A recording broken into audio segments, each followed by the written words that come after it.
and the mother of all talk shows. Welcome to the Open University of the Airwaves with George Galloway.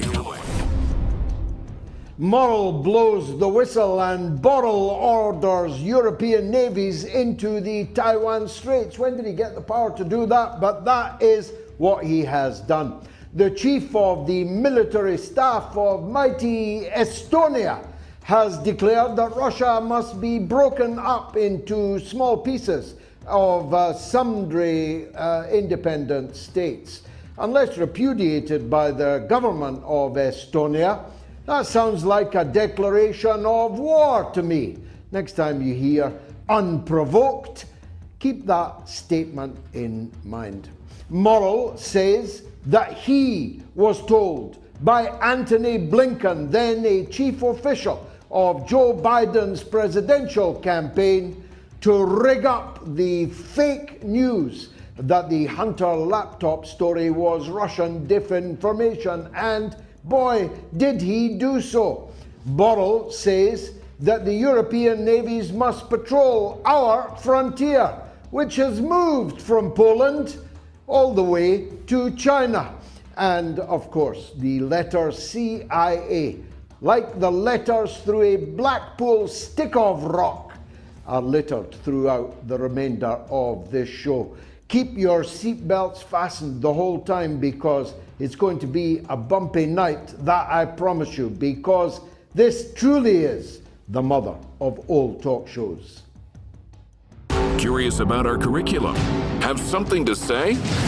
Then call us now to join the debate on the mother of all talk shows. The only education you can get for free.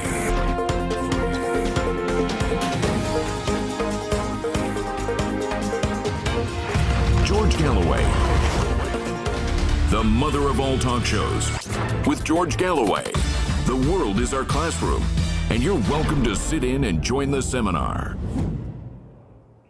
The flagship aircraft carrier, Prince Charles, is being cannibalized for spare parts. It has never worked since the day that it was launched, breaking down in port, breaking down a second time in the Isle of Wight, within eyeline of the people who'd seen it abortively launched in the first place. So wrecked is it that it is no longer functional. Well, sing hallelujah, because it will not be able to be sent by the so-called foreign minister of the so-called European Union into the Taiwan Straits, in startling developments over the last 24 hours. The foreign minister, Borrell, has declared that China is our frontier, that Taiwan is not part of China, even though his own government, all the governments of the European Union, the British government, the United States government, and the United Nations consider it so to be. But it can't be if it is our frontier, and yet that is what he has encouraged European navies to sail in the Taiwan Straits. Now, I've said this before, some people don't like it. Some people in China don't like it. But if I was running China, I would sink these ships. These ships have no business in China's internal affairs. Taiwan is an integral part of China. What China does in Taiwan is as much its business alone as what the United States government does in Texas is its business alone. Actually, even more, because Texas was stolen by the United States off Mexico in the first place. I'm not even talking about a comparison with Taiwan or Puerto Rico. I'm talking about an integral part of the Chinese People's Republic. At least that is what all the governments of the world consider to be the case. And yet they ramp up and up and up the military and psychological pressure on China. And here's my guess: it will not end well for them, any better than it is ending well in the Ukraine. China will, I think, decide, perhaps has decided, that it is going to end this Taiwan problem before Taiwan gets any more pumped up with NATO weapons and is surrounded by more and more NATO naval assets. So it might just be a case of being careful what you wish for.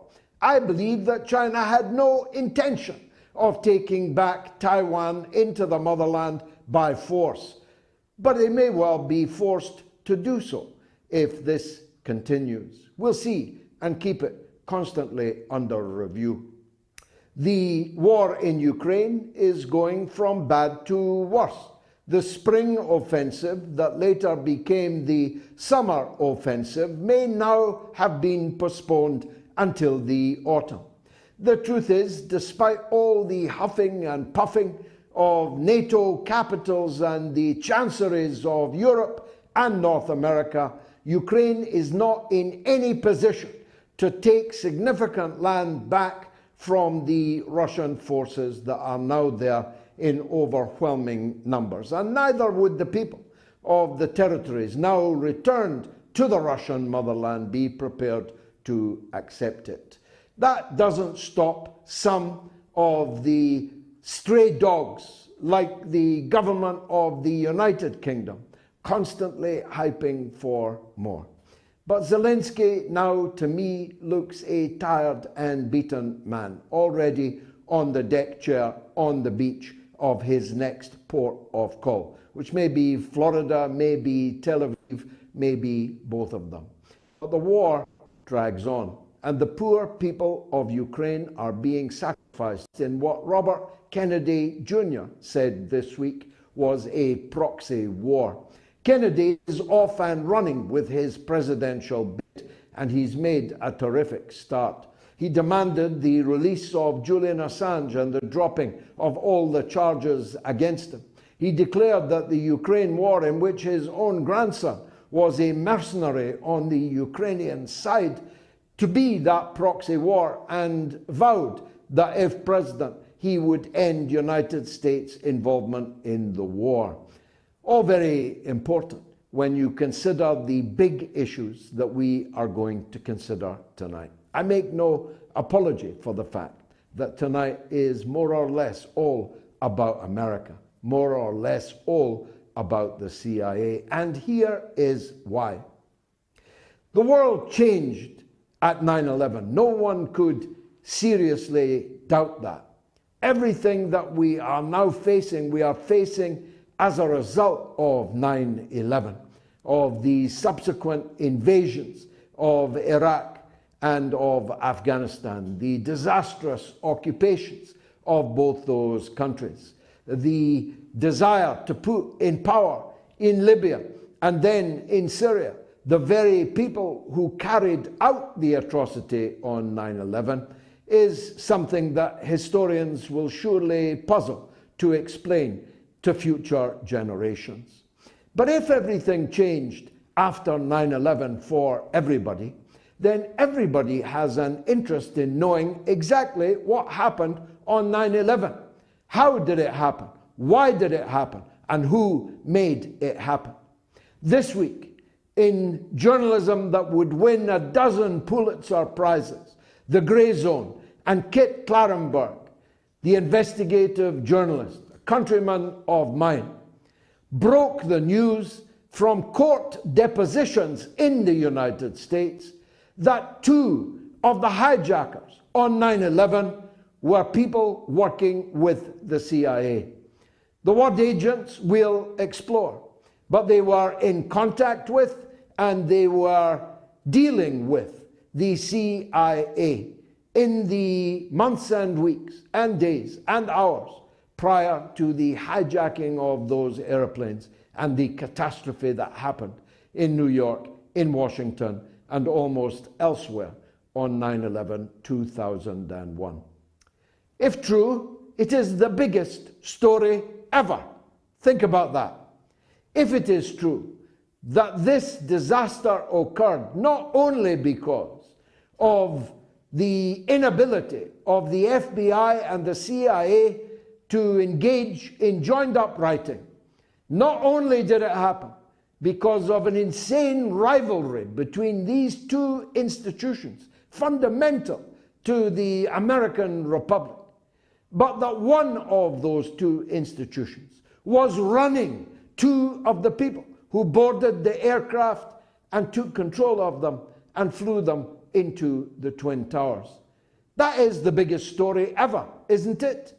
Because if true, it means potentially that this entire thing, either wittingly or unwittingly, was to an extent at least an inside job which would change the perceptions of everybody in the United States if only they were allowed to read it, if only they were allowed to see it. Well, on the mother of all talk shows, even if nowhere else, they will be able to hear and see from the author of the piece himself. The other CIA story is, if anything, more vitally, urgently, and contemporaneously important. I have hated the CIA all of my adult life. I first came into contact with them personally when a man called Philip A.G. ran for the rectorship at the university in the town where I lived and worked. He was, according to the whistleblower.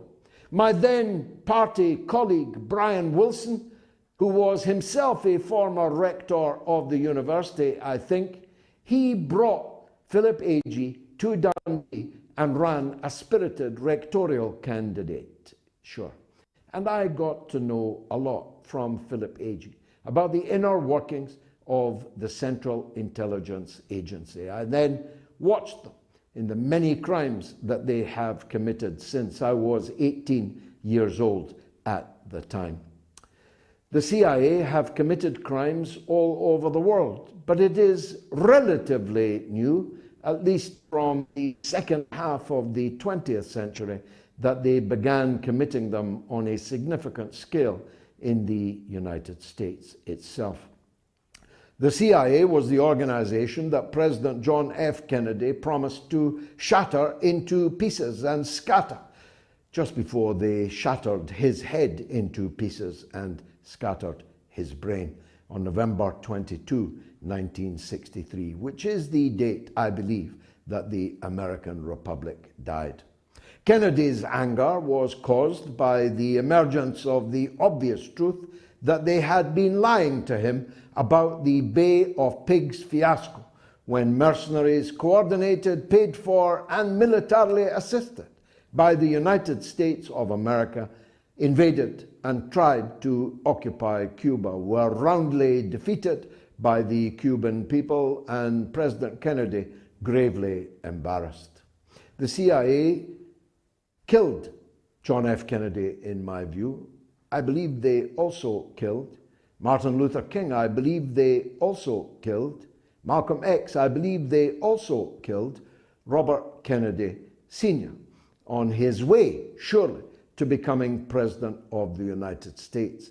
That's a lot of very high crimes indeed in just one decade in the 1960s. And they didn't stop lying, cheating, stealing, and killing, and rigging ever since. Now this week, a mild-mannered man called Morrill, not to be confused with the rabid dog Borrell, who is the Foreign Affairs chief at the European Union, revealed under testimony to the Security and Intelligence Committee of the US Congress that he had been tasked by Antony Blinken, now the Secretary of State of the United States of America, but then merely a head functionary of Joe Biden's presidential campaign, to spin the lie and organize a conspiracy to spin the lie that Hunter Biden's laptop was an act of Russian disinformation, knowing that to be untrue. In fact, everyone involved, including the FBI, knew that that was untrue from the beginning. And thus, a conspiracy to deceive the American public through the American media, legacy media, as well as the so-called alternative media, social media, because Twitter was up to its eyeballs at that time in this conspiracy. The moral C.I.A., he was then acting director of the agency. The moral C.I.A. set about their job with gusto.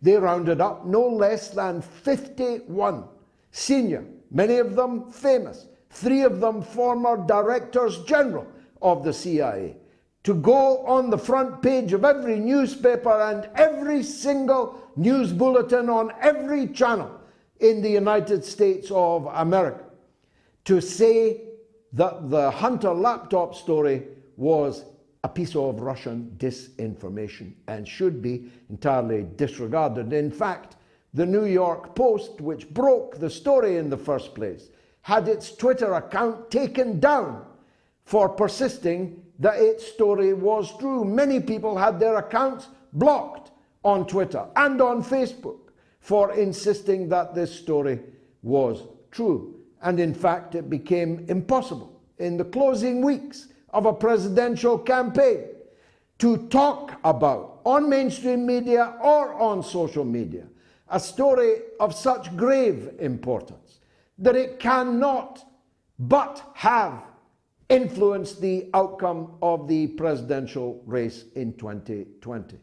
Because what was in Hunter Biden's laptop was not just utterly devastating in public relation terms about the crack-smoking, whore-using son of the putative president of the United States of America, but many more damning things than that. Many more damning things than that, including, but not excluding many others, the existence of a big guy, Mr. 10%, who had to get his beak into 10% of everything that was being earned where? In Ukraine. The corrupt business enterprise of Hunter Biden in Ukraine had a Mr. Big.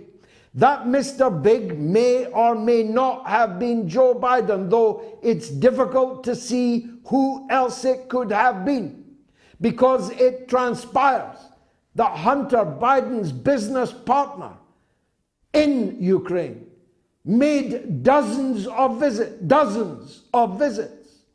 to the vice president's office in the White House when Joe Biden was vice president and with plenipotentiary powers in the Ukraine. So if Joe Biden were to be revealed in this laptop story to have been on the take in Ukraine, to have been Mr. Big, the big guy in the Ukraine, if he were to have been revealed to have been corruptly, secretly, undeclared, receiving vast subventions of money from an Eastern European country, wouldn't that put a different coat of paint on subsequent events between the United States and Ukraine? But that never had the chance to happen. Mueller was very honest. He told the committee that he had received the orders from Blinken and he had carried them out to the best of his ability because, and I quote him, "I wanted Vice President Biden to win the election." This is the acting Director General of the Central Intelligence Agency, engaging in a criminal conspiracy because he wanted Vice President Biden to win the presidential election. Thus, this week, it can be safely concluded that the 2020 presidential election was stolen. Maybe, brackets, maybe, not in the way that Donald Trump alleged, but that it was stolen is now clear beyond any reasonable contradiction. It was stolen by interference in the American electoral process, not by Russian intelligence, but by American intelligence. We'll be talking to the one and only Chris Hedges about that and much more. Get your seatbelts on. Told you it was going to be a bumpy ride. This is the mother of all talk shows.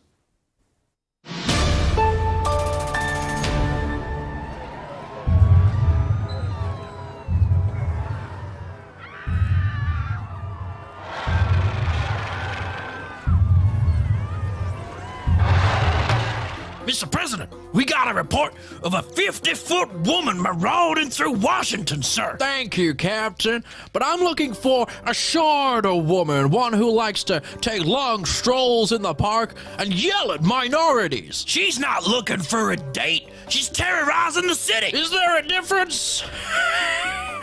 A little levity. Call in the military.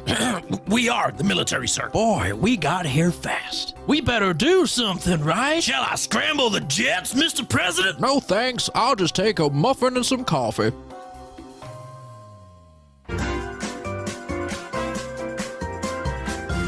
You are listening to the mother of all talk shows with George Galloway.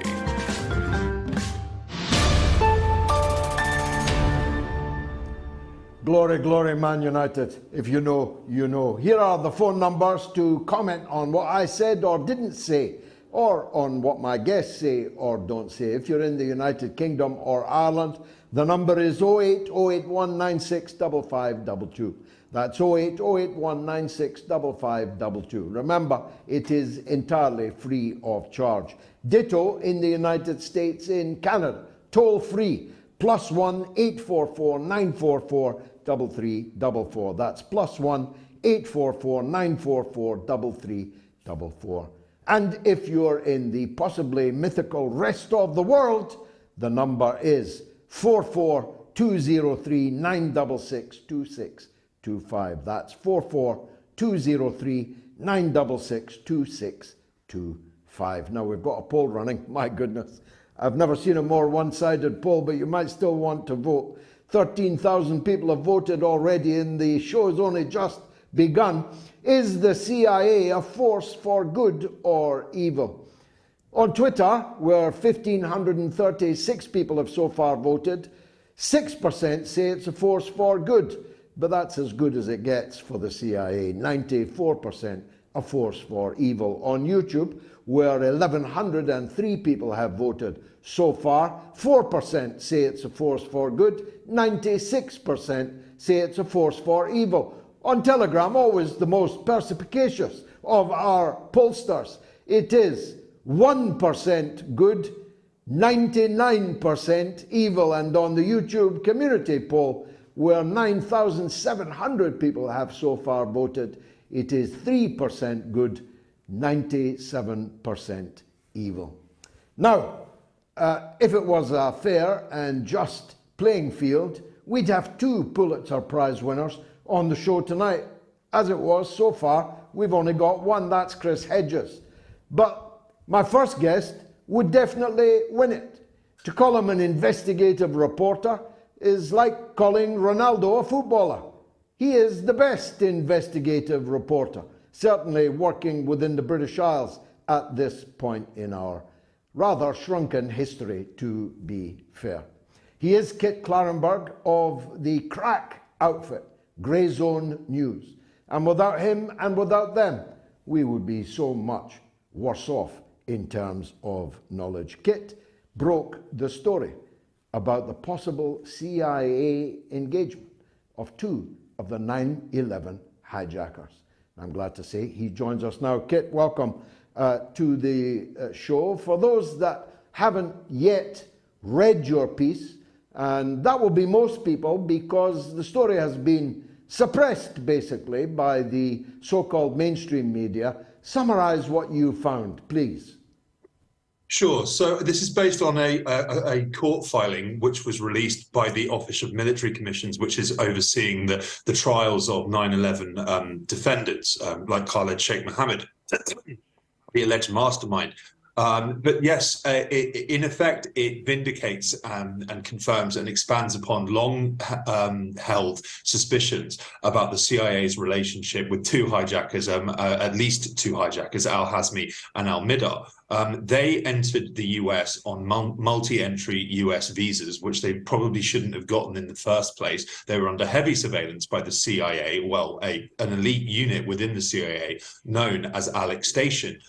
Which was set up in 1996 specifically to track al-Qaeda and Osama bin Laden. And it was a joint effort between the CIA and the FBI, although the FBI were prohibited from sharing information gleaned by the unit without authorization. So they enter the US, which shouldn't have happened. The FBI representatives within Alex Station demanded to tell the Bureau that they were there, and they were overruled and told it wasn't their jurisdiction.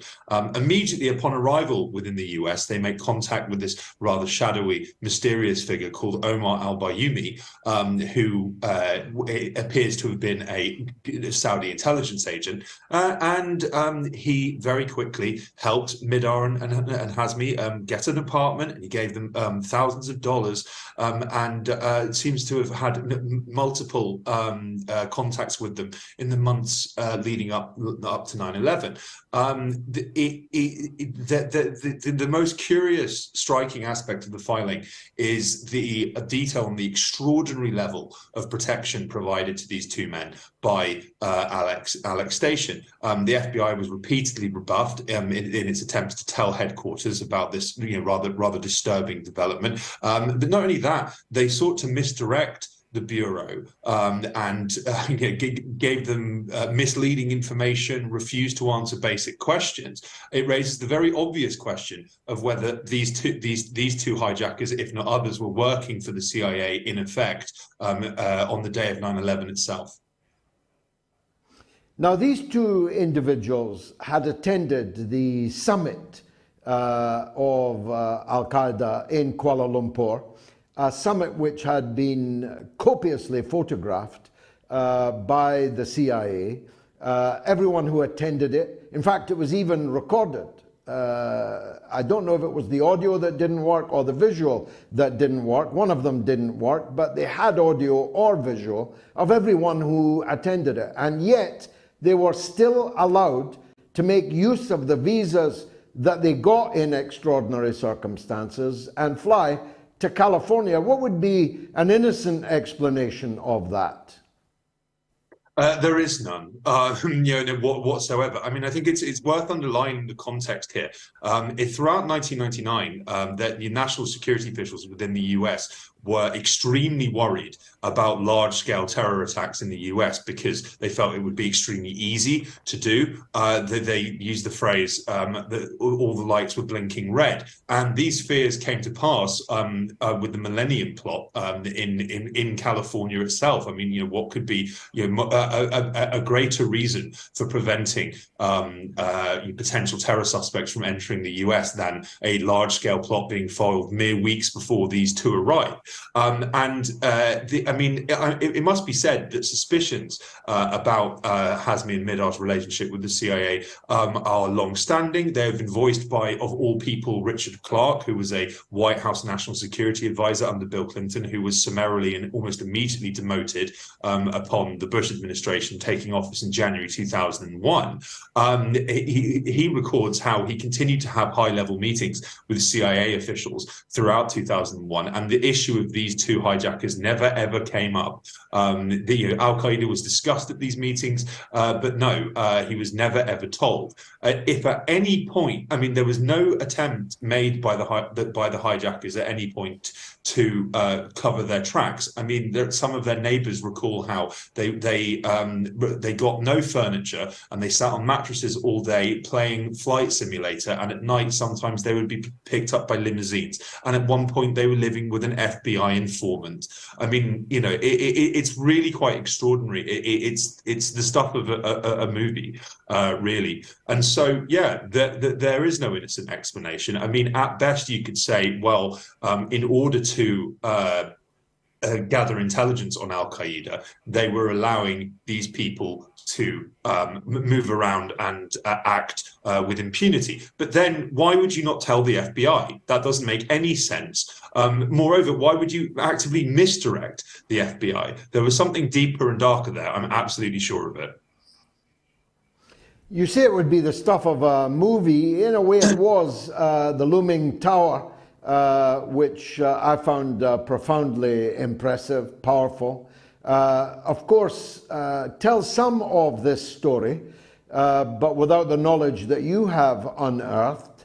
But it kind of puts it down, although you're left to wonder, to a cock-up rather than a conspiracy. Could this all just have been about the rivalry, institutional rivalry, indeed hatred, between the FBI and the CIA, bureaucratic line drawing and so on, rather than an actual conspiracy by the CIA to allow these people to commit the crimes that they did?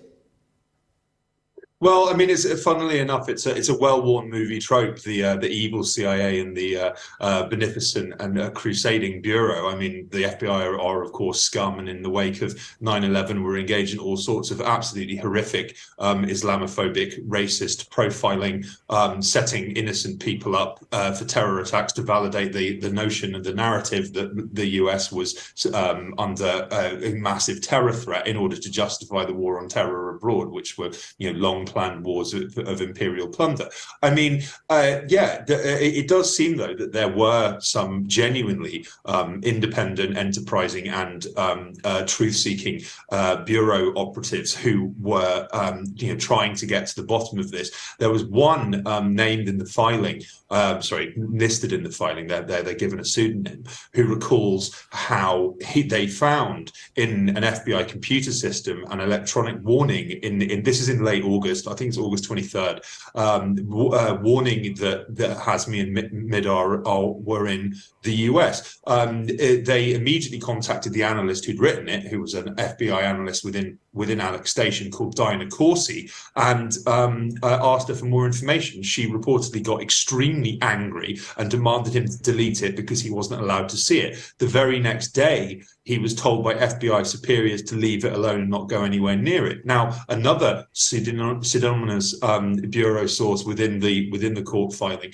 refers to how very, very quickly after 9/11, high-ranking FBI officials found out about the CIA's contact with Hazmi and Midar, and indeed the fact that the Bayoumi was a Saudi intelligence official, and they buried it, and they specifically instructed bureau operatives who were testifying to a joint inquiry into 9/11 to lie and conceal this information. And yes, this remained buried for over 2 decades subsequently. So yes, I think we can cast aside any delusions that the FBI at a high level was an innocent party in all this.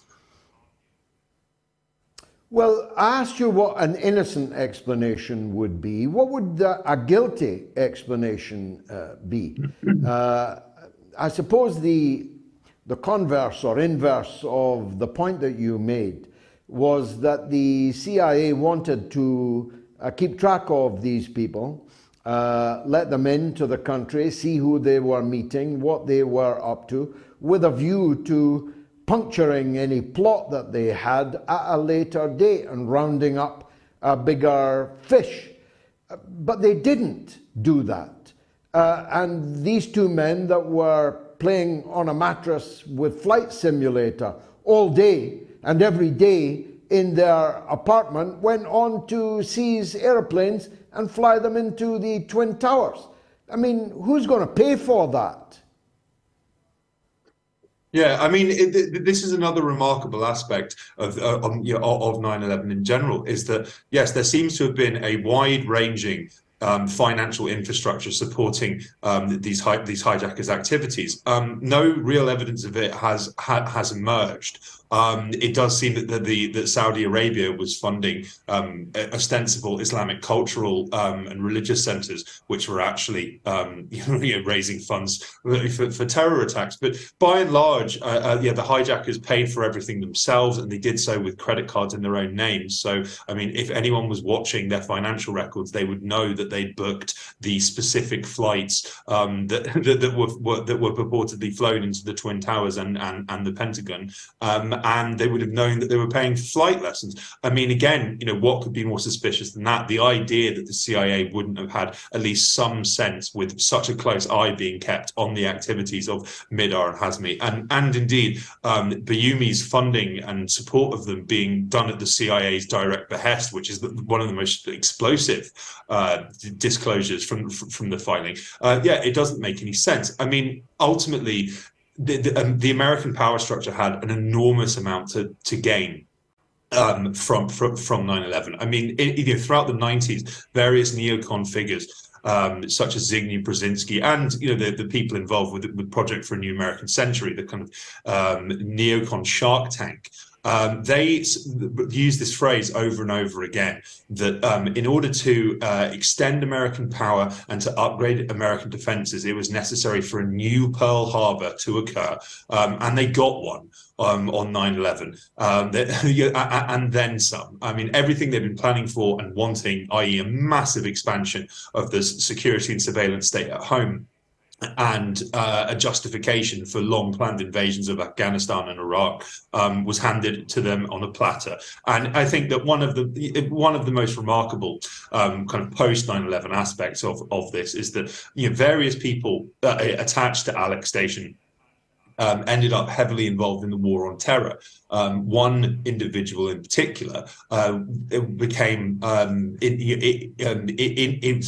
intimately involved in running the CIA's torture program. It's increasingly clear that the purpose of this program was to get false testimony out of terror suspects, again, to justify the war on terror. The CIA, quote unquote, on intelligence that Iraq was linked to 9/11 came from a torture victim, and they knew very, very well that he'd given them false information, but they passed it on anyway to justify the policy. Now, if you are a member of Alex Station at any level, let alone at the higher reaches, where the people involved in the torture program were, you are a prime suspect in 9/11 by definition. But then you would go on to be the chief interrogator of the purported suspects. I mean, it gives a whole new meaning to that well-worn idiom of a fox guarding a chicken coop.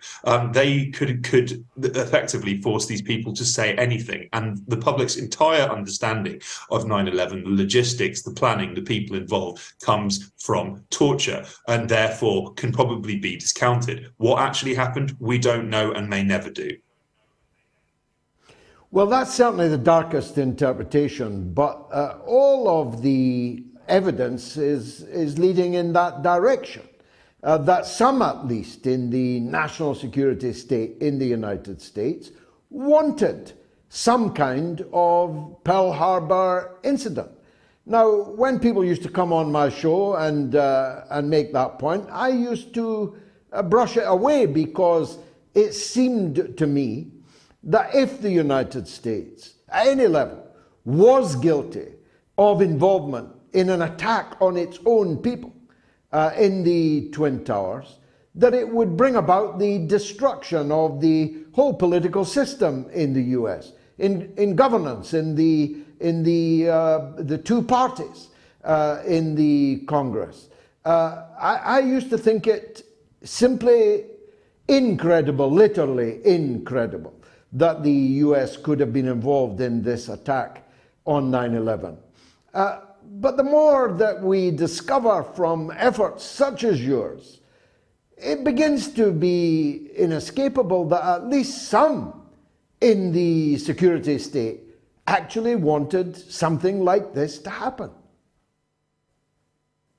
Indeed. And I mean, you've got to bear in mind that one of the most striking aspects of 9/11 that's never ever talked about is actually how staggeringly low the death toll was. I mean, it's the largest death of US citizens since the Civil War. And, I mean, it was a tragedy, of course. But, I mean, the World Trade Center was effectively a vertical city. It had hotels in it with hundreds and hundreds of rooms. It had restaurants, all sorts of tourist areas. It housed about 100,000 workers from, all sorts of major, finance and tech firms. It attracted well over 100,000 tourists every single day.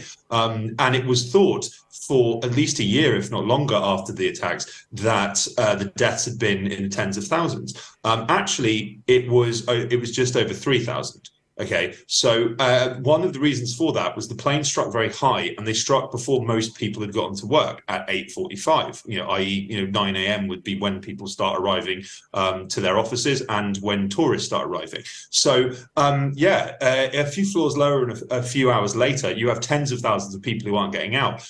In the Pentagon, 20,000 people were in the building. The death count was 189. Mostly low-level staff and cleaners and builders, because it struck a portion of the building that was under refurbishment and effectively abandoned. And not a single senior Pentagon official was even vaguely injured by this. And I mean, we saw from Pearl Harbor, the direct impact of an attack on the US is a huge level of support for the government and a huge level of support for foreign adventurism. It's often forgotten how rigidly and viscerally opposed to involvement in World War II the US public was. I think some polls in 1940, after the fall of France, put opposition to US entry at over 90%.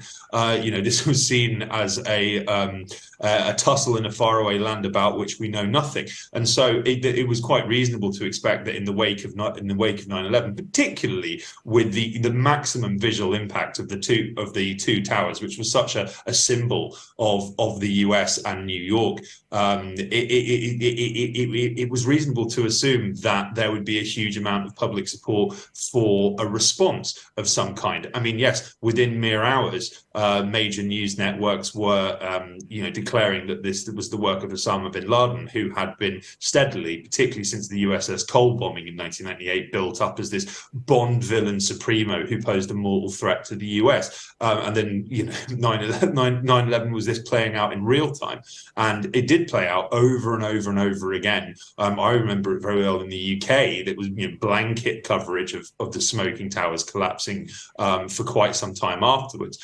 It was a very, very, very effective tool of influence.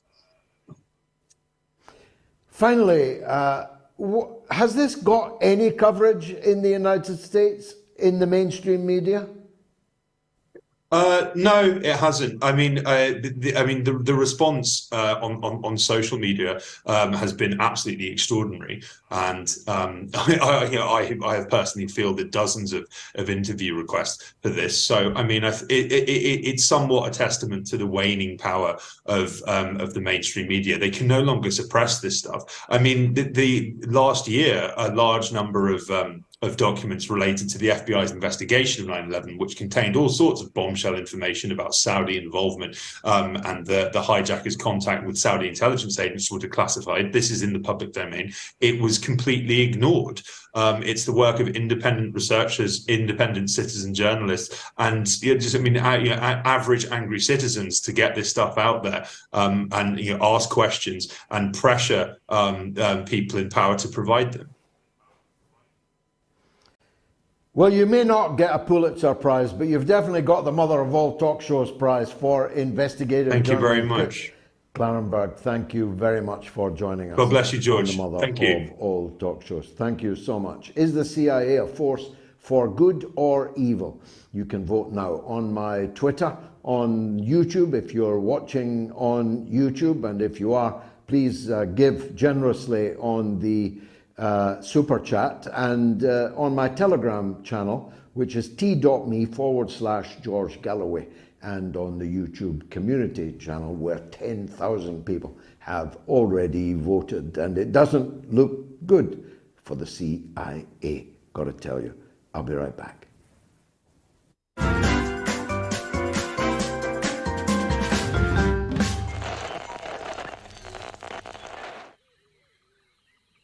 the airwaves. This savannah is a rigid dichotomy of fact and fiction. As Fisher says, the Twitter sphere where the slightest misjudgment can spell being cancelled. One species rules over the airwaves through its ability to adapt and survive in even the harshest environments. The George Galloway.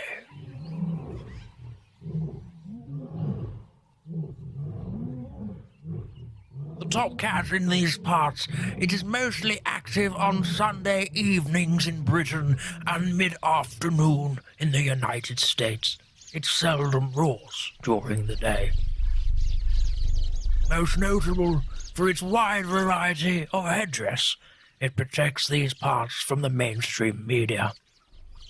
You can catch this fine specimen on the mother of all talk shows. Don't pick a fight with it. They've been known to bite back.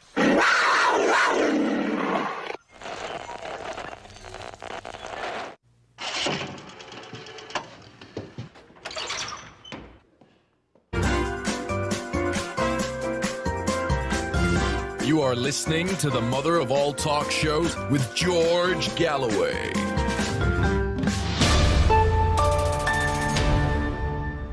Couple of messages on my Patreon. James Butler: Kennedy will be both mocked and snubbed by media and the deep state alike. Trump, like him or not, is a much more formidable force. Neither men trusted Fauci or the CIA. Kennedy talks good, but if by a miracle he did get in, he would soon find, like Trump, many walls and obstacles put in front of him in doing the right and rational thing. And Graham Briggs White says, well, that's 100% for now.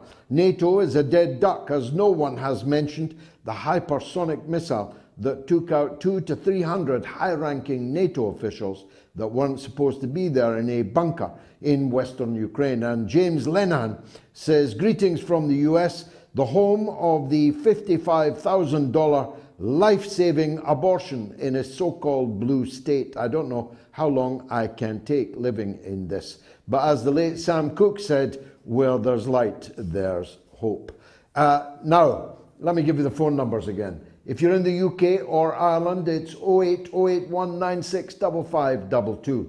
If you're in the US or Canada, it's +1 844 944 3344. And if you're in the rest of the world, which let's face it is most of you, is 44203 966 2625.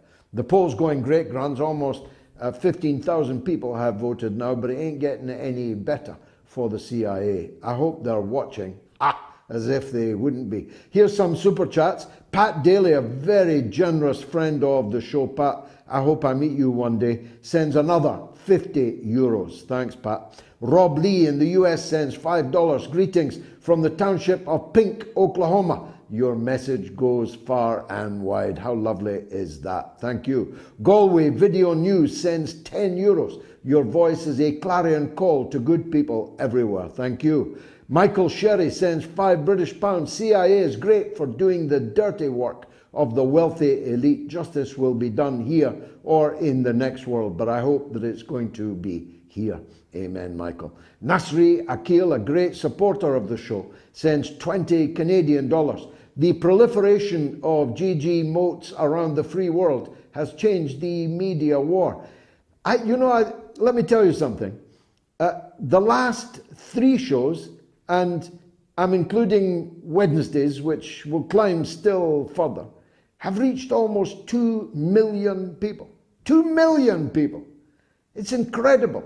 963,000 people watched Sunday and Wednesday.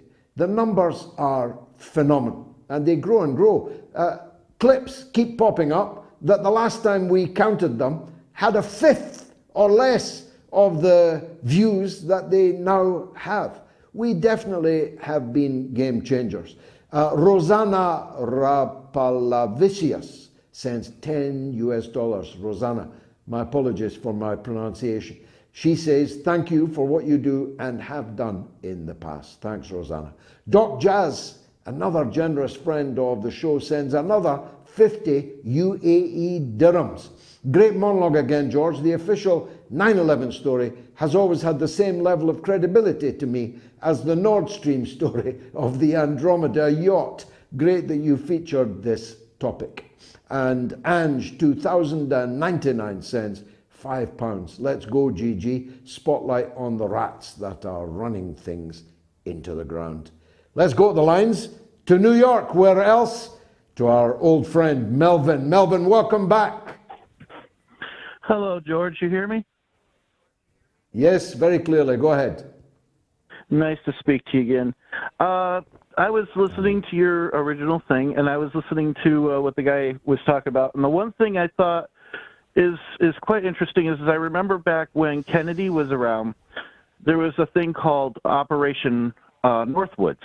Now, Operation Northwoods, for anybody who doesn't know what that is, was a plan by the CIA, if I remember correctly, and the Joint Chiefs of Staff to literally kill thousands of Americans in Florida to try to get something similar to the Bay of Pigs that you were talking about going again to kind of push the president into that. And he basically told them no, and as we all well know, shortly after, they took him out, at least in my opinion as well. Yeah.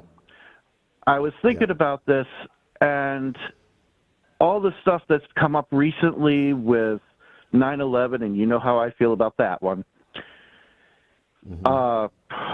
So I've kind of noticed like a similarity if you kind of like look at Operation Northwoods and the things that are coming out now with the CIA's possible involvement into it.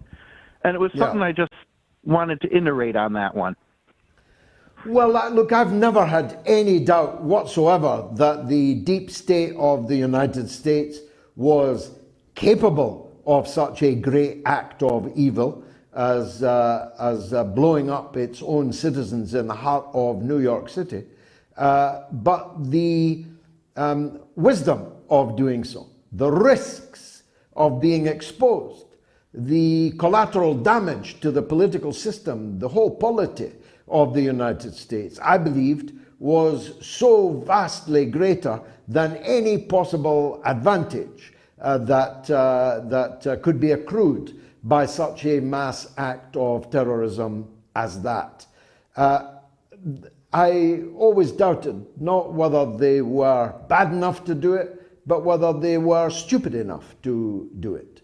And you suppose you could say if they did do it, they've gotten away with it up until now. But more and more, the case for a new 9/11 commission, a proper 9/11 commission this time, surely becomes unanswerable. And if Donald Trump, who's in a bit of trouble in New York City, had any sense, he would promise just that. He would say what happened on 9/11 is deeper, more profound than up until now we have realized. And I'm going to reopen the 9/11 commission and investigation. And while I'm at it, I'll open again the investigation into the murder of Robert Kennedy, into the assassination of President Kennedy, into the murder of Malcolm X and Martin Luther King.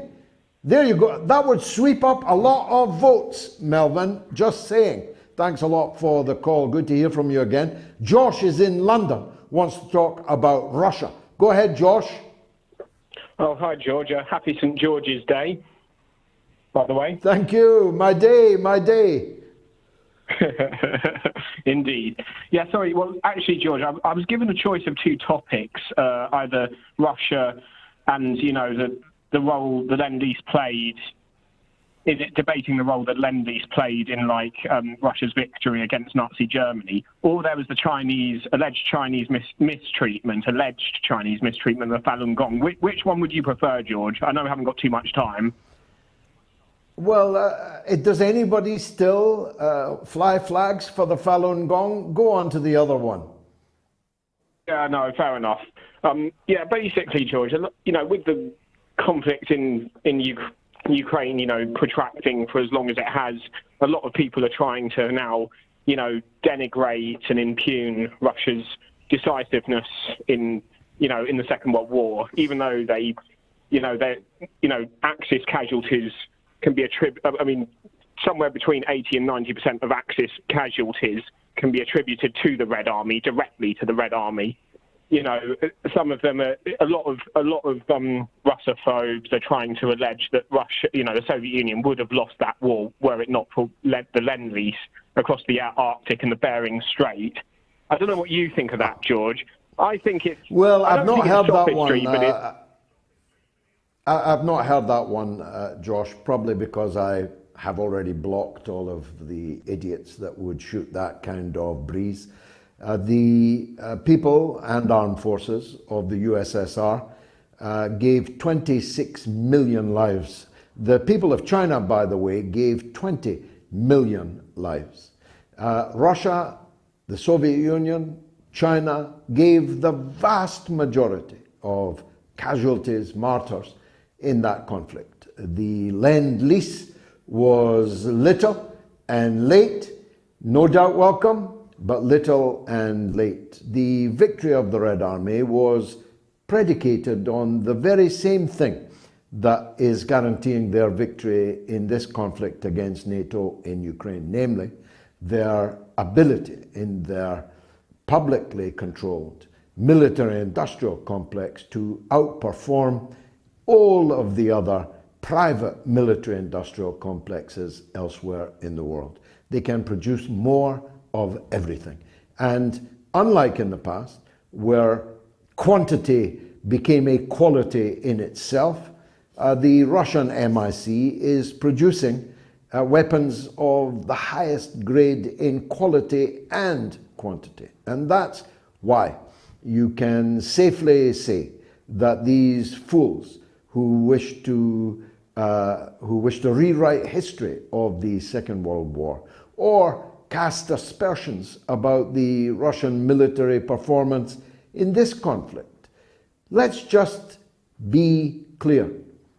If Russia had behaved as Britain and the United States behaved towards Iraq in the first weeks and months of the war, nothing would still be standing in Kiev, and nobody would be walking around on presidential, prime ministerial tours for the cameras. No U2, no rock stars, no film stars, nobody would be visiting Kiev. It would not still be standing. But Russia did not want to do that, unlike us in Iraq. It did not want to do that for a very significant number of reasons, not the least of which is that from Russia's point of view, they are not at war with the Ukrainian people. They are at war with the regime that illegitimately seized power in 2014 and has prosecuted a civil war against a substantial minority of its own people in the 8 coming up for 9 years since. That's the main reason why Russia did not attack Ukraine in the way that we attacked Iraq. Because we did not care a toss how many Iraqis we killed. For us, they were just Arabs. For us, they were just Muslims. And Arab and Muslim blood was as cheap as blood can get. But in Ukraine, Russia has not taken that view. They have now taken much of the territory that they intend to take. There's still some more, I think, along the coast, and principally the city of Odessa, an iconic Russian city, still under Ukrainian rule, but they are not far off the major war aim of liberating the Russian-speaking people from the tyranny, they would say, and the people would say, of the Western Ukrainian regime based in Kiev. All that remains for them to ensure is that the rump of Ukraine does not become a NATO-infested armed camp with bristling with NATO weapons, including nuclear weapons. That is unconscionable. And therefore, a regime change in Kiev will have to occur, and in my view is even now beginning to occur. You may or may not have seen the footage of the thousands of mothers and wives of the soldiers at the front, massing in protests and demonstrations all over Kiev over the last couple of days. You may or may not have seen the real difficulty of press ganging people to send them to the front that is going on. Huge numbers of press gangers have to go and increasingly violently cut off anyone that they can find between the ages of 16 and 60 and take them to the front line, where increasingly, obviously, they are not prepared to fight. They disobey their officers. Sometimes they kill their officers. They complain that they are undertrained, underarmed, poorly armored, and indeed all of these things are true. So, as Colonel General McGregor said, I saw it earlier this evening, this is a catastrophe for the people of Ukraine. That in this proxy war, as Robert F. Kennedy Jr. has now described it, the sacrificial lambs have been the people, the territory, the infrastructure of Ukraine. It is a terrible crime, especially if it was merely a warm-up for the fight just to come in the Taiwan Straits. Thanks, Josh, for that. Coming up after the break, an actual Pulitzer Prize winner, the one and only Chris Hedges. Stay tuned. I'll be right back.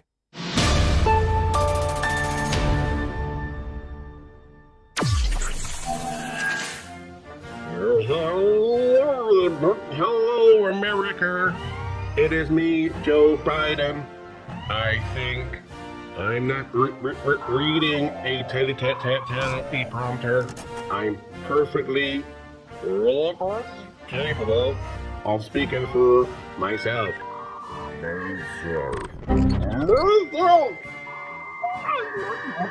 Myself. The giant Labour Party sailing clearance is now on. Hurry now, as we've got zero interest in our party. It's literally the lowest it's ever been. Give up on the common man and save today. That's right, we're getting rid of all of the Corbynites. Literally every single one. Being a Blairite has never been more in style. Only available at what should be the UK's biggest political party. The new Labour Party. We're doing this again. Time, weather, and... Let's play a game and I'll ask you yes or no questions. Ready? Okay then. Sick and tired of hearing the same old voices on the wireless? Are you looking for an alternative opinion to the mainstream media? Do you have a thing for a Scottish accent? If your answer is no to one or more of these questions, then you need the mother of all talk shows with George Galloway. Listen, watch, and share the fastest growing political program in the world. Christopher Kruger says the National Security Act of 1947, which formed the CIA and the NSA, was ill-conceived and probably unconstitutional. Note that the United States has not declared war since 1943, but instead launches unconstitutional, illegal wars of aggression for Wall Street and US hegemony. And Andy says the CIA's involvement in the overthrow of governments in Latin America, the lies which saw the Iraq War based on the assassination of JFK bringing about absolute death and destruction in Vietnam, and the probability that some of the 9/11 hijackers were being paid by the CIA/Saudi organization of absolute psychopaths. Paul MacDonald says, as the now skinny Mike Pompeo said, the CIA lies. And big thanks to new legends on my Patreon. That's Teresa Kelly, my old friend, Jimbo Eldor Jr., David Nimmo, and Francis Lucero. And Blaine Dillman a new MOATS graduate who says, please keep up the struggle and stay gold. One man who is solid gold is my next guest. If Foggy Bottom wasn't so muddy, Chris Hedges would be in there as the Secretary of State. As it is, he has to make do with the mother of all talk shows, and I'm very glad that he joins us now. You could say, Chris, that this is a kind of C.I.A. special this evening. Let's deal with morals, whistleblowing, before the committee first. On many levels, it was quite extraordinary testimony. He openly stated that he had done what he had done for the obvious reason that he wanted Vice President Biden to win. In other words, he wanted to defeat the incumbent president. But more importantly, that the man who told him to do what he then did was none less than Antony Blinken, the usurper, who's in your chair at state right now. What did you make of it? Yes, it was a fascinating moment that we caught three different moments in that testimony where we're talking about the letter signed by 50 intelligence or former intelligence officials claiming that the Hunter Biden laptop was Russian, had all the hallmarks, I think was the word, of Russian propaganda. But it just shows, I think, was just a brief glimpse of how the establishment organs, including the CIA, worked along with Silicon Valley and most of the press to ensure that Biden was elected over Trump. I'm not a Trump supporter. Indeed, I'm quite critical of Trump. However, he challenged the monolithic power of that deep state, and it has brought back into power people like Blinken, Sullivan, the National Security Agency, and et cetera, all of Victoria Nuland, who serves Republican or Democrat, it doesn't matter. So they're back in control, and this was just a brief window into how they operate below the surface, where most of us, of course, can't see.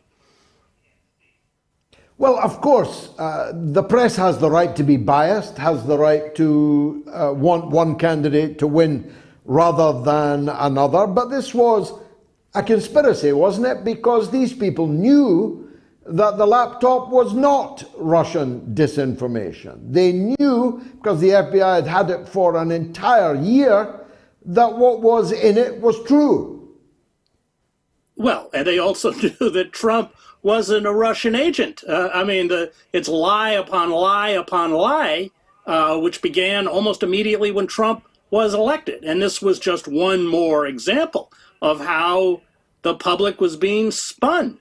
With the idea that Russian bots or, Russian agents were somehow distorting our political system. And this is a way to avoid dealing with the grotesque social inequality and suffering that's been visited on the country by deindustrialization, furthered by both parties, the permanent war, furthered by both parties. And it just is a kind of classic deflection away from where the real malaise lies. And that malaise is the kind of seizing up of our democracy, the seizure of control of all of the institutions, including the press, of course, that should work in a functioning democracy, and making them completely subservient to the billionaire class and corporate power. And that's true with both parties.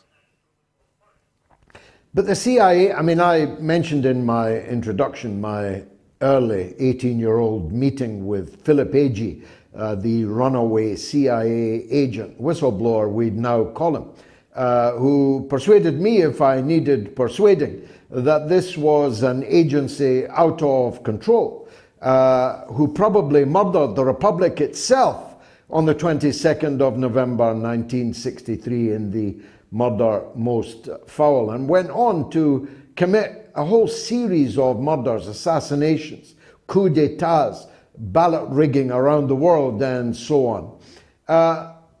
Surely someone is capable, or at least willing, to try and bring this hydra-headed monster under control. This is St. George's Day. St. George slew the dragons. Who will slay the dragon of the CIA? Well, they're unaccountable and uncontrollable. The CIA always functioned as both an intelligence gathering arm and a clandestine paramilitary force. It's now primarily a clandestine paramilitary force that engages in torture and black ops and runs black sites around the globe. And people within the centers of power that attempt to confront them are dealt with very ruthlessly. If you go back and remember, Feinstein tried to do the report on torture, and even she came out quite ashen in that final press conference because all of her computers were hacked. They denied the information. They carried out all sorts of threats. So to take on this institution I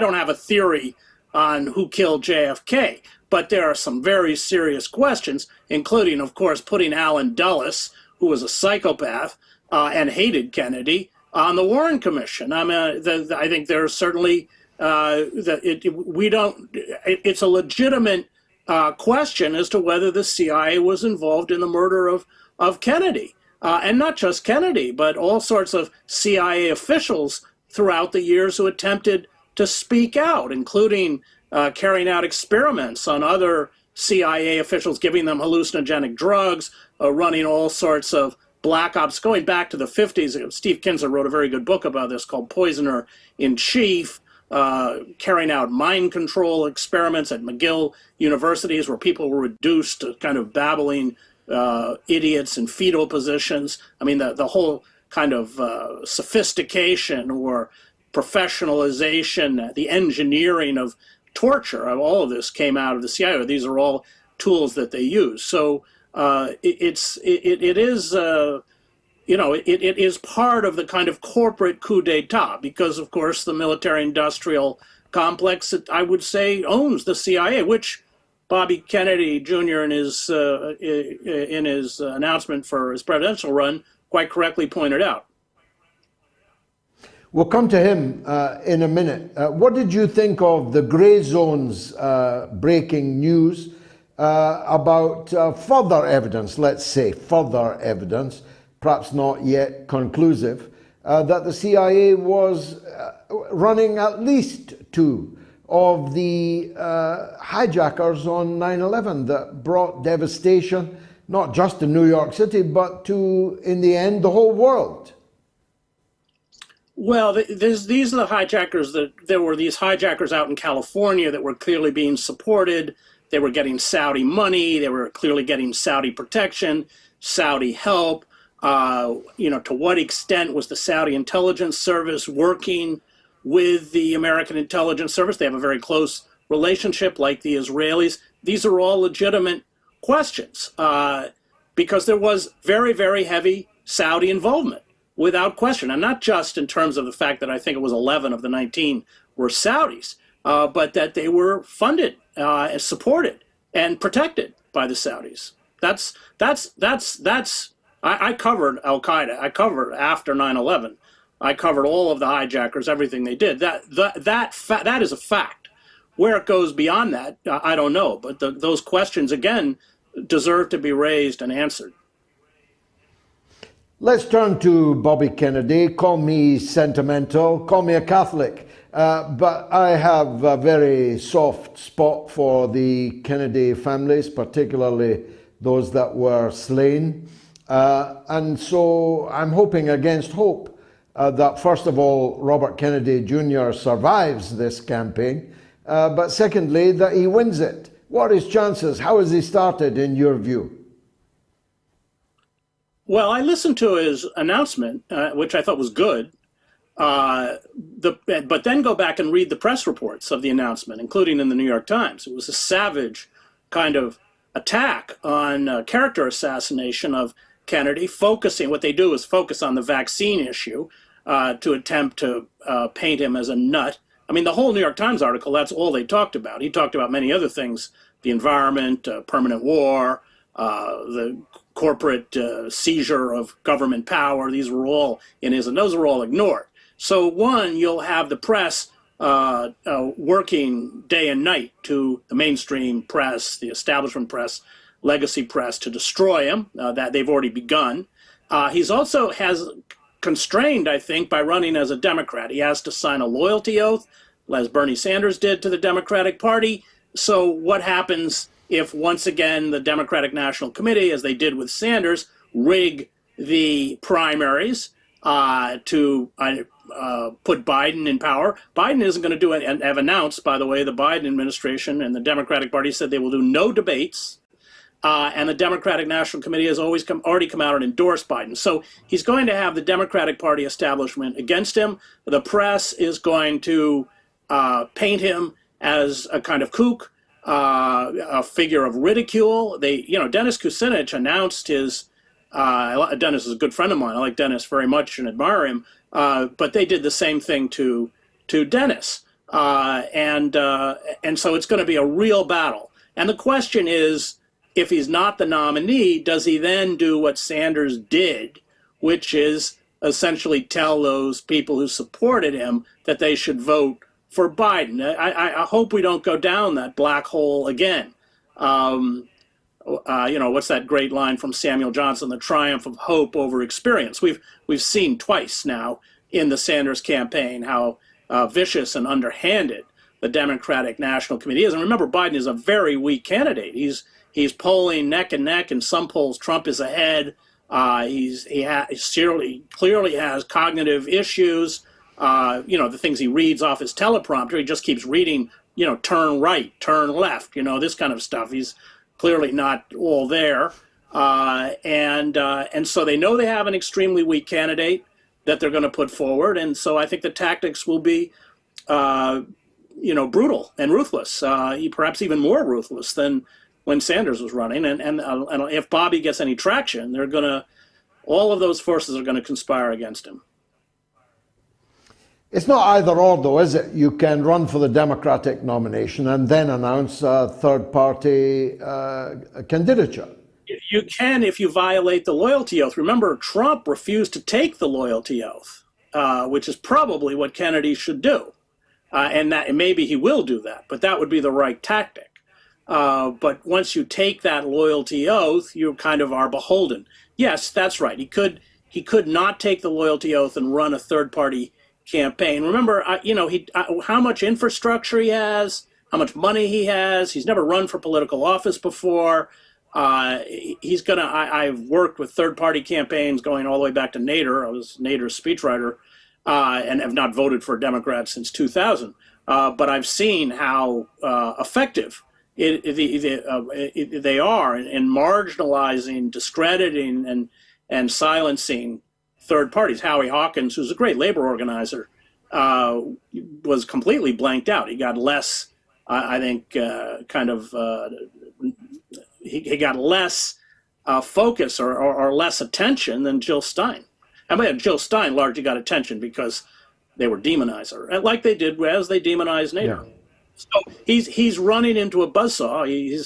He's obviously very intelligent. He probably knows what he's running into, but it isn't going to be pretty because I think there's a clear recognition within the Democratic Party that Biden is very, very vulnerable and could lose. I mean, most people don't want a replay of Trump or Biden, but that's from at least 18 months out or something. That appears to be what we're going to get. So that presupposes that no one else. What about if Kennedy's candidature proves to be a stalking horse for someone else to enter the race? Because there cannot be a Democrat alive outside of the White House bedroom who thinks that Joe Biden can survive another bruising election campaign, avoiding everyone, avoiding debate, and then serving 4 years. I mean, at the end of 4 years, how much will he drool at the end of another 4-year term? Mightn't there be a third candidate?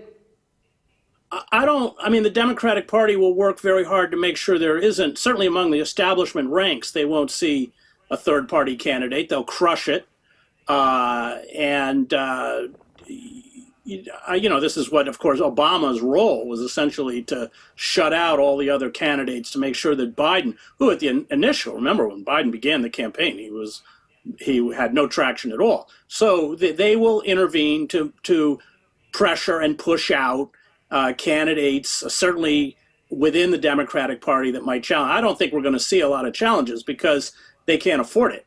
And I expect that they are going to be quite rough with Kennedy. It's going to be very, very nasty, and the press is going to play its part once again. And they're going to seize on tangential issues to essentially shut out his main message, which is correct, and that is that we've undergone a kind of corporate coup d'etat in slow motion. And that fusion of government and state power is now absolute. I mean, that really is his main campaign message, in which he seeks to break apart. But that message is going to have a very hard time getting out. I take all of those points, of course, especially coming from you, but that's what they tried to do with Donald Trump, and it didn't stop him winning. Yeah, but Trump played to a different constituency. That's the difference. So you have the Democratic liberal elites, educated liberal urban elites that essentially control the Democratic Party, and so what they are driven, of course, by fear of any disruption of this system. So they are going to get solidly behind Biden. This isn't an ideological battle. It's a battle where they are going to cling in every way they can to the privilege and power and position they have, both economic and political. That's the difference. Whereas Trump was appealing to the disenfranchised, legitimately disenfranchised, those through deindustrialization and the slashing of austerity, or slashing of social programs, austerity, destruction of welfare, when 70% of the original recipients on welfare, this was done by Clinton, by the way, were children. So it's a different constituency, and Trump gives expression to that, I would call it legitimate rage on the part of the disenfranchised. That is not the power center of the Democratic Party. Trump will be hoping that Kennedy runs as a third-party candidate, won't he? Because at the very least, he's going to take some votes, maybe a lot of votes from Joe Biden. Yeah, that would be, I think if he runs as a third-party candidate, he's obviously a far more attractive candidate than Joe Biden, and splitting that vote, which is already, it's already virtually even, would be devastating to the Biden campaign, which is why, of course, they will be so virulent about trying to bring down Kennedy as quickly as they can. Chris Hedges, as always, you're a gentleman and a scholar. Thanks for joining us on the Mother of All Talk Shows. Is the CIA a force for good or evil? 16,000 people have voted now. You've still got half an hour or more to vote. Good 6%, evil 94%. On YouTube, good 4%, evil 96%. On Telegram, still good 1%, evil 99%. I don't know if we've ever had a result like that. And on the YouTube community poll, where 11,000 of you have voted, it's good 3%, evil 97%. I'll be right back.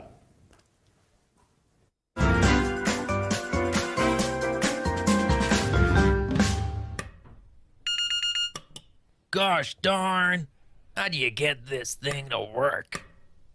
Is it that one? Is it this one here? Gosh, was this thing built in America? Jeez. Kamala, would you get in here? I can't get the, gosh darn wireless to work. You know I can't answer questions, Joe, when I'm laughing. I'm trying to, listen to that Scottish guy on the wireless, the Galloway fella. Oh, Joe, you're so funny. I've been pressing this red button on and off and on and off. Heck, I can't get it to work. Hello, Biden residence. Mr. President, be advised, we have executed the airstrike on Syria. Confirmed. That's just great. How long until it gets delivered? I'm starving.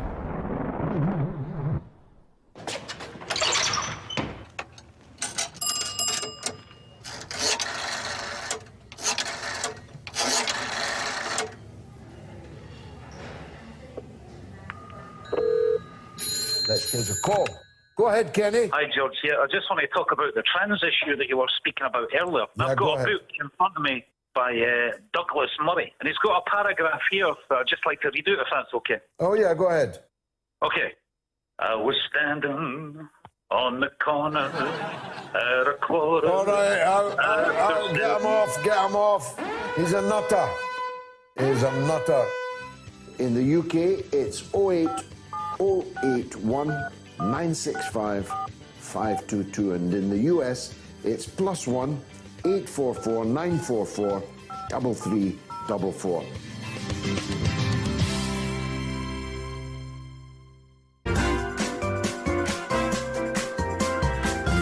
You are listening to the mother of all talk shows with George Galloway.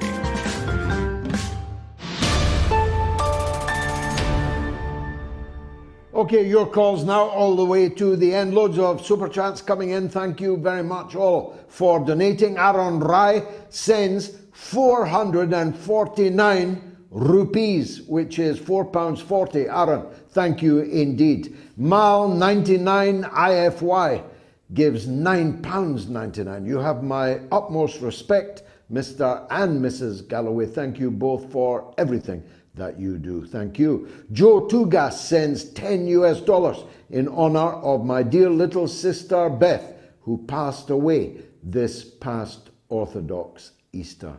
May God rest her soul, Joe. Sorry to hear that. Matlas X sends $10.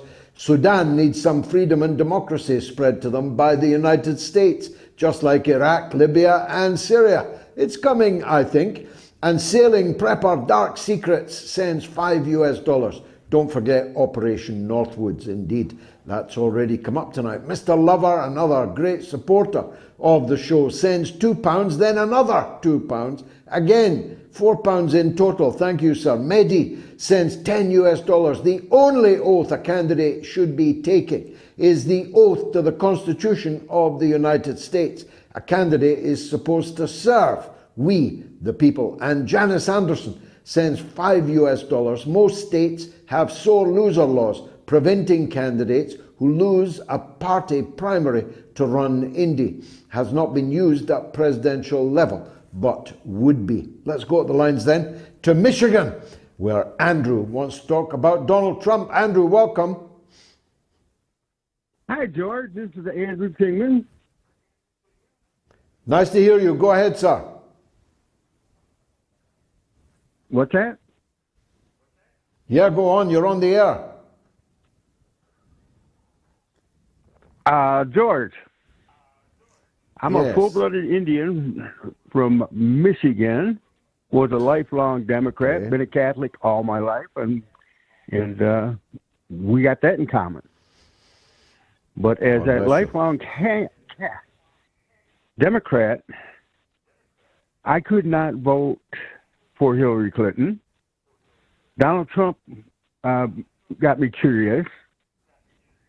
And why were all these mainstream Republicans against him? He beat 17 of them, to tell you the truth, and all the big money that supported them.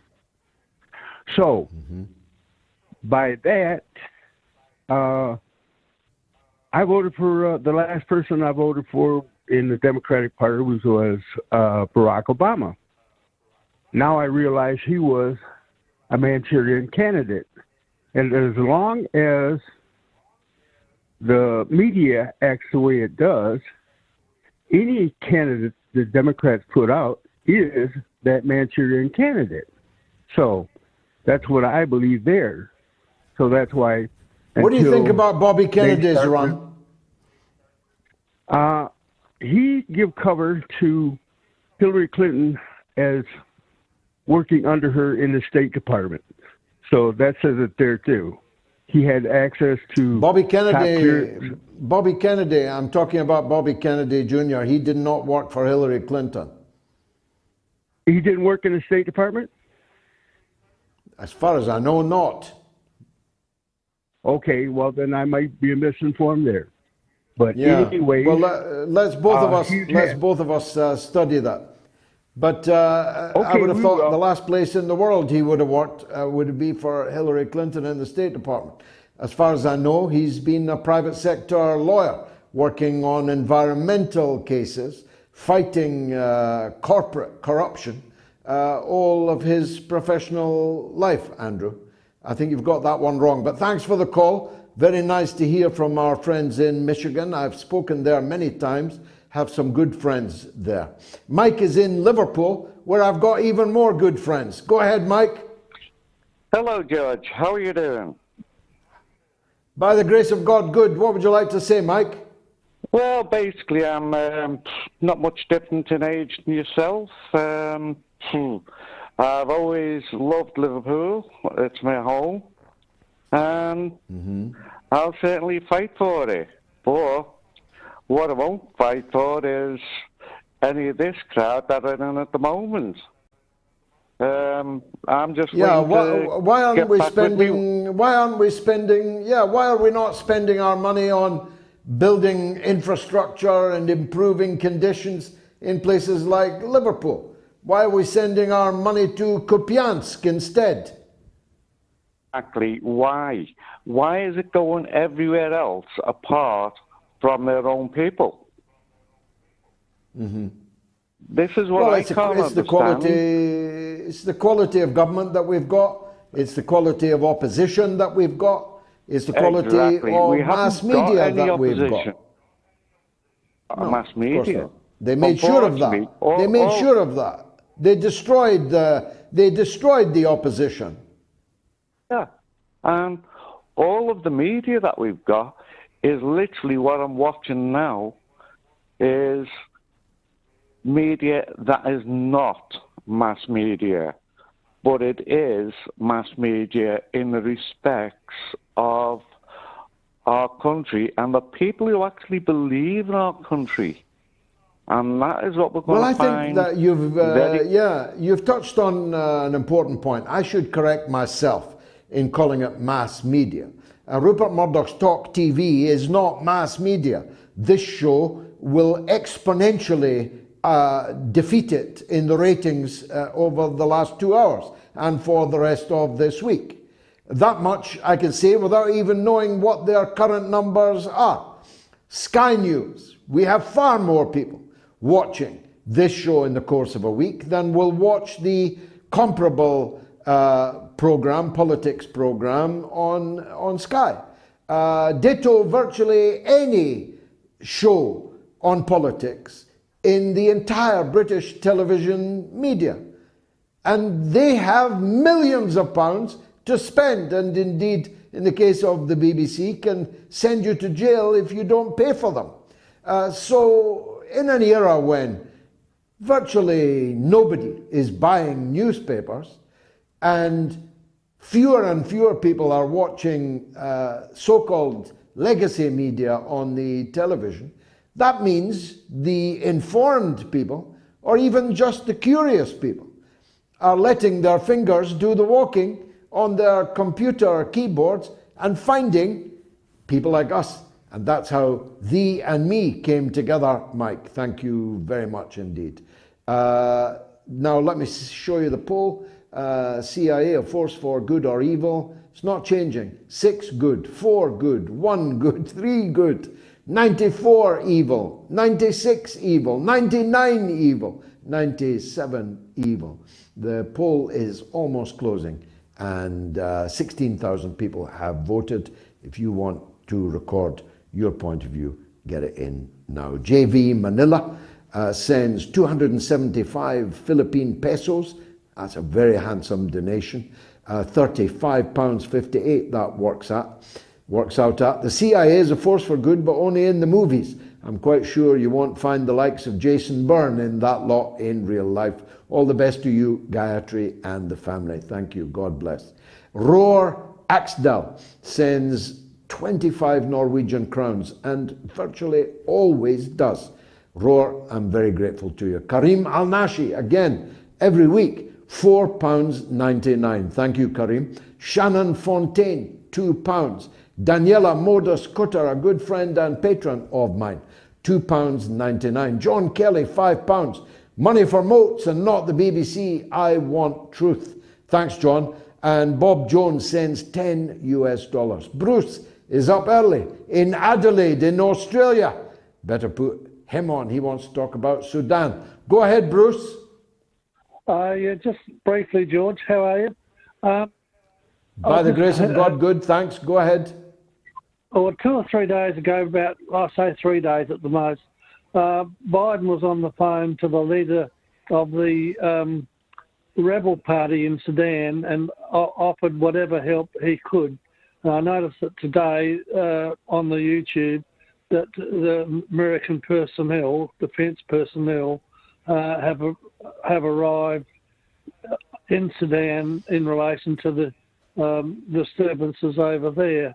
I guess we'll see more of that disturbances in the Middle East as the US become or try to unsettle the whole situation, because they spend $320 million annually budget to sponsor disturbances around the world.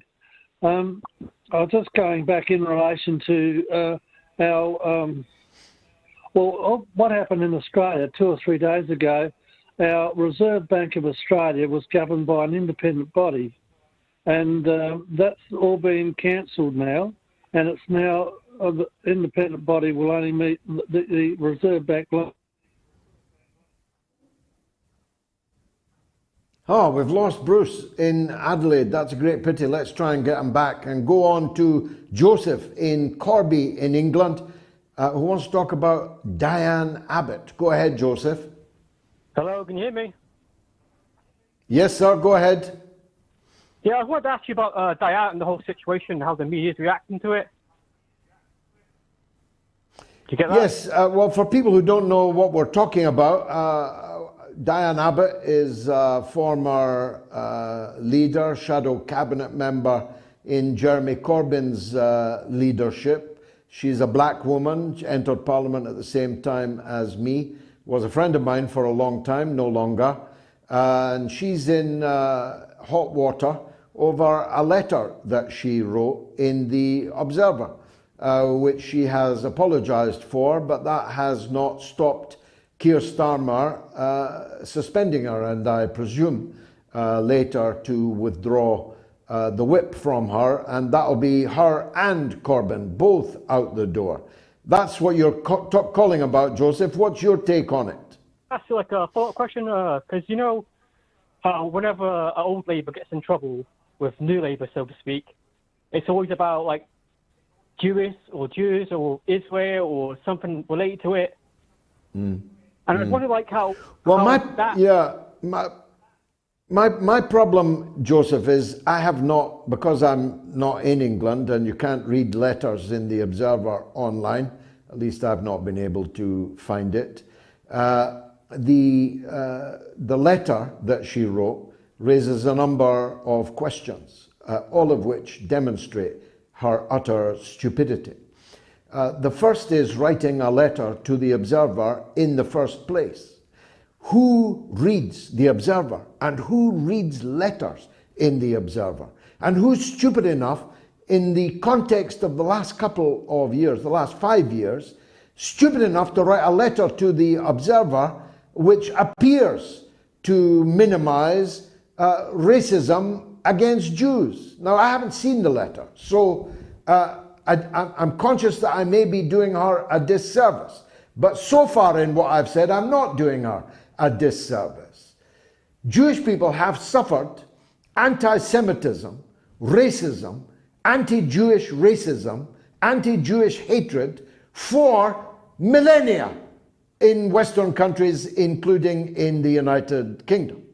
Until very recently, until the early 1960s. Anti-Semitism, hatred of Jews, would have been more or less the most common form of racism in Britain. Now, quite obviously, with the arrival in Britain of large numbers of black people, of Asian people, of Muslim people, the Jews have slipped down the table of people who are victims of racism. But why would anyone want to make anything of that? That's what I can't understand. Not least because in the lifetime of people still alive, 6 million Jews were industrialized, annihilated, were genocided, were mass murdered. So why would you write a letter to the Observer which allows your enemies to come down hard upon you? And that's what she has done. Unless I've got the nature of her letter wrong, I'll leave her letter there, Joseph. But let me add an overarching point. Why is Jeremy Corbyn still in Keir Starmer's Labour Party? Why is Diane Abbott still in it? Why is anybody who is a socialist still in a party that is self-evidently seeking any and every opportunity to root out and extirpate anybody who was associated with the very brief socialist period of Jeremy Corbyn's Labour Party? What is this? Masochism? I mean, do you enjoy the pain? Do you enjoy the suffering? Why would you continue to ask people to vote to put Keir Starmer into Downing Street, which is looking less and less likely in my humble opinion? Why would you do that? Why didn't Jeremy Corbyn, when he was at the height of his powers and popularity, walk out of the Labour Party and bring perhaps 100, maybe 200,000 people with him? Why not? Is he waiting until there's nobody left to follow him, out and standing only as an individual? That's just stupid. And I'll go further, it's cowardly. It's cowardly. These people, these leaders, these MPs in the so-called socialist campaign group are cowards. They're not prepared to do, as I did, stand outside the Labour Party, fight the Labour Party in elections, and defeat the Labour Party in elections, as I did not once but twice, because they're not prepared. They'd rather keep their salary, which Diane herself once described as a good job, clean, no heavy lifting, decent wages, warm in the winter time.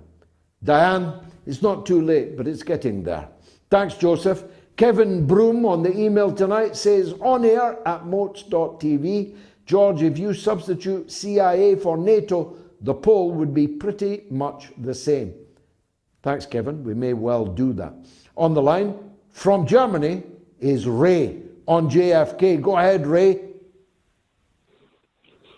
Hello, George. I'd like to thank you for your show. Can you hear me? Thank you. Yes, very clearly. Go ahead.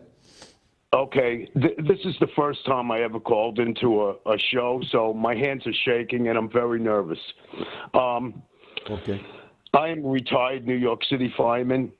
I was at the Trade Center 10 minutes after the second tower went down, and I knew it was nonsense since day one. But that's not the reason for my call. The reason for my call is why we need a JFK, RFK, and Trump, either one of those guys, because then the Democrats can't cheat. No matter who they cheat for, the American people win. And I think they'd rather have Trump because they could manipulate Trump more. I like this guy, Rivek. I'm sure he has great ideas, but he has no idea what he's up against, where RFK does. and Donald Trump does. And no matter which one of those two win, then the other one needs to swallow his pride and run as Vice P. I think that would unite the Democrats and the Republicans, so now they can't play that game. And I think that's the only chance for America to survive, which in turn the world will survive. And that's the point I wanted to make. Well, you made it very beautifully. If that's your first time, don't make it long before you make your second one, because you very powerfully and movingly intervened on a very important subject that we're debating tonight. I desire only the defeat of Joe Biden, only the defeat of the so-called Democrats, because like the Labour Party in England, like the so-called Social Democrats in Germany, where you're calling from, they are a bigger enemy to the working people than the parties supposedly to the right of them that they claim is the best reason for voting for them. The lesser of two evils never really appealed to me, and now I could not agree on who is the lesser of the two evils, Democrat or Republican, Labour or Conservative, SPD against FDP, and the alphabet soup of German politics. So I'm for defeating the worst candidate. And the worst candidate, without a shadow of a doubt, is Joe Biden. For reasons I don't have time to adumbrate tonight, but the most important one, he has brought us to the brink of World War III, and he must not be allowed to keep his increasingly shaky, sclerotic, Alzheimer fingers off the nuclear button. Now, given my politics, given my background, I would obviously prefer to see a Kennedy in the White House than a Trump. But if the three of them go into this election in 2024, I think Kennedy will get a very substantial vote from people who would not easily vote for Donald Trump. And Joe Biden would struggle to come second in that presidential campaign. So whatever way it breaks, Biden, for me, has to be defeated. And I think it would be with a sigh of relief that most Democrats would see him gone. Thanks, Ray. Great call. Matt is in Massachusetts. Wants to talk about Ukraine. Go ahead, Matt. Hi. I just wanted to say that, the war in Ukraine is bad. The thing in Taiwan is bad. But if we lose our independent news people, such as yourself and others that you have mentioned and have had on the show, then we're not going to get any good information, and we'll lose everything.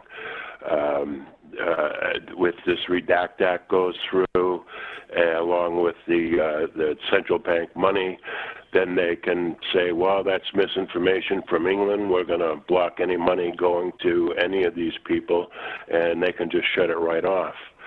So the freedom of speech and the freedom to tell the truth is, I think, the most important war that we have to win to be able to win the others. I agree with that very much, Matt. It's the First Amendment for a reason. Without free speech, you don't have democracy. And if you don't have democracy, you don't have the claimed legitimacy that your state runs on. The United States would cease to be a democratic country if it destroyed freedom of speech, and in so doing destroyed the First Amendment of its own constitution. So we must fight that. But this is 2023, and soon it will be 2024. And we still have hope of changing things. And because it's 2023 and not 1993 or 2003, it is not possible to shut down the internet. We will find a way to bring the truth to people. And as long as God gives me breath, I'll continue to do it. And after me, I have, by the grace of God, 6 children and a young wife. And they'll continue to bring you the mother of all talk shows, even if I suffer some terrible fate. Thank you, Matt. God bless you. Heath is in Florida on 9/11. Go ahead, Heath. Thank you, George. Great show as always. I've lived in America 20 years. I'm a citizen here now. And in 2001, I was living in Los Angeles when the attack happened. And at the time, I agreed with my wife, let's not go to the cinema anymore, because as a terrorist organization, I thought that cinemas and the Hollywood film industry was a really natural target because it was worth $6 billion a year. But over time, I started to get suspicious because nobody ever attacked the infrastructure of the Hollywood industry. And then a couple of years later, I started to do some of my own research. And it was into a company called the ACE Elevator Company. And what I found, there's a lot more sort of conspiratorial materials online now. But at the time I did it in 2004, 2005, I could not get much information except for the fact that after the 1993 attack on the World Trade Center, where a bomb went off in the basement, they replaced the company that was servicing the elevators. And now it's generally well known that for several months prior to the collapse of the towers in 2001, there was extensive work going on, and the ACE Elevator Company had the contract. And what I found out was that I couldn't find anything else about that company, and it was quietly liquidated, I believe, somewhere around 2004, 2005. But I couldn't find any information on the company, the board of directors. But now if you start to research that company, you'll see that there are people that worked at the company who are suspicious of who was then brought in to work at the company towards the end of the 90s, early 2000s. So I actually think that could be, that's a canary in the coal mine as to how they would have brought down those towers from inside. Thanks. Well, I have no idea about the ACE Elevator Company. I don't want to get into a Dominion Fox News type legal battle, so let me say, if ACE Elevators are still out there, they're welcome to call the show and rebut the implied criticism of their conduct, to say the least, in that call. But it's very interesting, Heath. I'm sure everyone is now Googling ACE Elevators. It just goes to show that the case for a new 9/11 commission is unanswerable. There are too many unanswered questions. Let's have a new and proper 9/11 commission. And Donald Trump should make that one of his campaigning pledges. And so should Bobby Kennedy Jr. The last few super chats now. Nobody sends $7.77. Man must change or die. There is no other course. The world teacher, aka the Christ, Maitreya, Buddha, Imam, Mahdi, Kalki, Avatar, Messiah, etc. And Nidras sends £2. God bless, getting closer to the truth. Keep it up. And Mark Savage sends £5. I don't believe any of the alphabet agencies are a force for good. Love the show too. Thanks, Mark. Sancho Relaxo sends $2 Mike Rupert's Crossing the Rubicon, the 9/11 ref. And the amazing Blumpkin, what a great name, sends $5. Architects and engineers for 9/11 truth. Well, we have, in fact, had them on the show, not once, but twice. The one and only, he was magnificent the last time he called, Muzaffar from California, but who's actually from Mars. Go ahead, Muzaffar. What would you like to say? Well, my first observation on Earth was in 1949 when I attended a school in the Middle East. The school had approximately a dozen students. 2 students named Israel and Palestine, both very good-looking kids, both having straight A grades, unfortunately never seemed to get along. One day during lunch break, things got out of hand. Israel grabbed Palestine's hot lunch plate and threw the plate on Palestine's face. Palestine, out of instinct, reflex action, retaliated by folding his napkin and tossing it towards Israel. Israel intercepted this with his sharp utensils. There was a commotion, and the principal, headmaster, whose name tag USA, and the morality department head with a name tag on the chest, Britain, came out and immediately, without investigating the matter, started to scold Palestine for unruly behavior and grounded him for 2 weeks and then threatened to expel him from the school. To add salt to Palestine's wound, they ordered a new lunch plate for Israel. While Israel, Britain, and the USA's behavior is unjust, inhumane, and should never be condoned, the attitude of the other students in the Middle East school who saw the entire incident and never came to the aid of Palestine is equally repulsive. Thankfully, the Middle East students are finally waking up. Now, do you want to know how all this will end? Yes, of course I do. This fight is a boxing match between a heavyweight and a featherweight. There is no limit to the number of rounds the two boxers can fight. The boxer who tires first, and I emphasize, who tires first will lose. It is with sadness and tears that I predict the following. The Israelis will get tired of killing the Palestinians before the Palestinians get tired of being killed. That's it. Well, very powerful and poetic and philosophical, Muzaffar.